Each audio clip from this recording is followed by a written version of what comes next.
சூரனை துணித்த சக்தி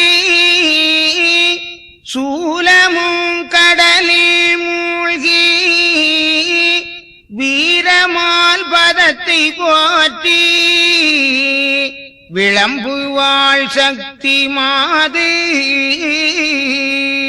மூரனை ஜெயிக்க முன்னே முர்சுலமாய் சபித்த சாபம் தீரவே வேணுமென்று திருப்பதம் வணங்கி நின்றாள்.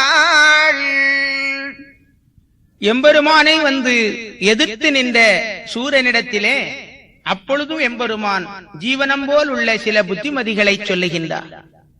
சூரா, வம்பில் இரவாதே, வாழ்விழந்து போகாதே. தம்பி, தமையன், சந்ததிகள், மந்திரிமார் இவர்களையெல்லாம் நீ இழந்து உன்னுடைய பற்ப கிரீட பவுசையும் இழவாதே. இந்த உலக வாழ்வு அற்பமான வாழ்வு, கொஞ்சகால வாழ்வு. இந்த வாழ்வுக்குள்ளாக நன்மையை செய்து நல்ல இடத்தை தேடிக்கொள்ள வேண்டும்.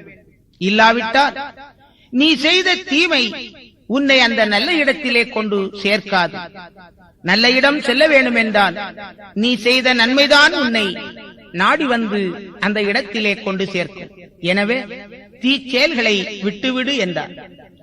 ஆனால் கரணமீதில்லாமல் கவ்வையில்லா வாழ்ந்திருந்து மரணம் வந்து ஜீவன் மாண்டு போகிற போது நன்மையது கூட நாடுமே அல்லாது திண்மை வராது, தீச்சேலை விட்டுவிடு என்று சொன்ன புத்தியை கேளாத சூரன் எம்பெருமானோடு சொல்லுகின்றான், ஞானம் பேசுகிறாயா? பண்டாரம், உன் போன்ற பண்டாரங்களிடத்திலே வரதேசிகளிடத்திலே இந்த ஞானத்தை பேசு. இப்பொழுது போருக்கு வந்தவன் போர் செய்ய வேண்டியதுதானே என்று அவனே போரை ஆரம்பித்து விடுகின்றான்.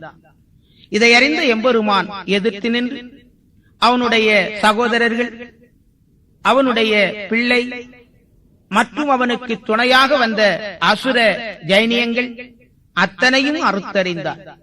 கடைசியாக எம்பெருமானோடு நேருக்கு நேர் எதிர்த்து நிற்க இயலாமல் மாயமாக மறைந்து நின்று போர் செய்தார்.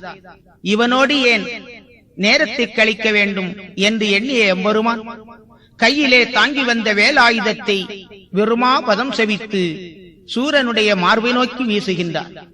அந்த வேலாயுதமானது மரமாக மறைந்து நின்ற அந்த சூரனுடைய மார்பிலே பட்டு அவனை இருகூராக்கி மண்ணிலே கிடத்தி கடலிலே சென்று பதமாடி எம்பெருமானுடைய திருக்கரத்திலே வந்து சேர்ந்தது.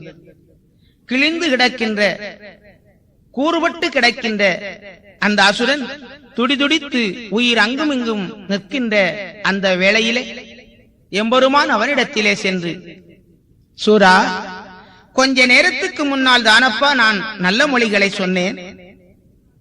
அந்த மொழிகளை நீ கேட்டிருப்பாயே, ஆனால் இப்பொழுது நீ இந்த நிலத்திலே கிடந்து துடிக்க மாட்டாயே. நாட்டமுடன் நான் உரைத்த நல்ல மொழியை கேளாத காரணத்தினால் உன்னுடைய கோட்டை குஞ்சரம் அத்தனையும் நீ இழந்து விட்டாயே.